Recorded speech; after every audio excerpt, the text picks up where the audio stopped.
सातत्याने महाराष्ट्र सरकार आणि मुंबई महानगरपालिकेने ह्या पंचकृषीलावर जो अन्याय केला, ठाणे जिल्ह्यावर जो अन्याय केला, पालघर जिल्ह्यावर जो अन्याय केलेला आहे, इथल्या भूमिपुत्रांवर, इथल्या कष्टकऱ्यांवर, इथल्या शेतकऱ्यांवर, त्या अन्यायाच्या उद्रेकाच्या विरोधामध्ये हा निर्णायक मोर्चा आम्ही काढलेला आहे। आपल्याला माहिती आहे की गेल्या 25 वर्षापासून जमीन, पाणी, रोजगार आणि विकासाच्या प्रश्नावर सगळ्या भूमिपुत्रांना बरोबर घेऊन कुणबी सेनेने दमदार लढे ह्या ठिकाणी केले। 40-40 तासाचे 140 तासाचे आम्ही घेराव घातले, परंतु निर्दिष्ट सरकारला कधी जाग आली नाही। धरणापाठीमागे धरणं बनवली जातात आणि त्या धरणातलं पाणी 100% काढून मुंबईला दिलं जातं, मुंबईच्या लगतच्या शहरांना दिलं जातं। इथे प्यायचं पाणी नाही। सगळ्यात दुर्भिक्ष हे आहे की ही लाजिरवाणी बाब आहे सरकारला। आजपर्यंत अनेक राजवटी येऊन गेल्या, सगळ्या मुख्यमंत्र्यांनी कुणबी सेनेच्या सगळ्या मोर्चाची दखल घेतली। निवडणुकीच्या वेळेला काही आश्वासनं दिली जातात, पण त्या आश्वासनाला हरताळ फासला जातो आणि इथल्या गरीब माणसाला पाण्यापासून वंचित ठेवलं जातं। आमच्याकडच्या शेतीला उजाड करून टाकलं। आज पश्चिम महाराष्ट्रामध्ये, उत्तर महाराष्ट्रामध्ये ज्या पद्धतीने शेती होऊ शकते 12 महिने पाण्याखाली, तशा पद्धतीने शेती लावण्याची धमक ठाणे जिल्ह्यामध्ये आणि पालघर जिल्ह्याच्या भूमिपुत्रांमध्ये, आदिवासींमध्ये आहे। परंतु आमची धमक काढून घेतली, आम्हाला प्यायला पाणी मिळालं नाही।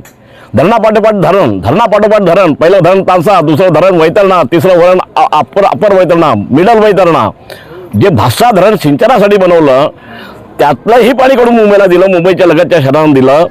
या देशामध्ये 2 देश बनवलेले सरकारने, एक इंडिया आहे, एक भारत आहे, आणि आम्ही जे भारतामध्ये राहतो ना त्या हाल अपेक्षा आम्ही सहन करतो। या ठिकाणून पाणी मुंबईला जातं, मुंबईच्या लगतच्या शहरांना जातं, मात्र आमच्याकडच्या महिलेच्या डोक्यावरचा हंडा गेलेला नाही। माझ्याबरोबर ह्या आदिवासी महिला आहेत, इथे राहतात, तानसाच्या शेजारी राहतात। 100 वर्ष त्यांचा अंत बघितलेला आहे, सहनशीलतेचा अंत झाला म्हणून हा मोर्चा आहे।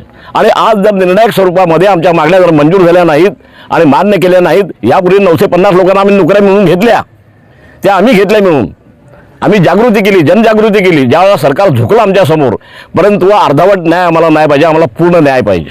पूर्ण न्यायासाठी ही लढाई आहे। आणि त्यामुळे आमचं हे जे काही पत्रक आहे, त्या पत्रकात केलेल्या मागण्या ज्या आहेत, नोकऱ्या कधी मिळाल्या, कोणाची 50 वर्ष झाली ती, कोणाची 55 वर्ष झाली ती, कोणाची 40 वर्ष झाली ती, अशा लोकांना अपुऱ्या नोकऱ्या मिळालेल्या आहेत। त्या नोकऱ्या पूर्णपणे मिळाल्या पाहिजेत, वंशपरंपरेने नोकऱ्या मिळाल्या पाहिजेत। आमचं जगण्याचं साधन तुम्ही हिरावून घेतलं। 1 पाईपलाईन झाली, 2 झाल्या, 3 झाल्या, 4 झाल्या, 5 झाल्या, 6 झाल्या, 7 झाल्या, प्रत्येक वेळेला शेतकऱ्याच्या जमिनी आणि त्याच लोकांची जमीन वारंवार संपादित केली जाते।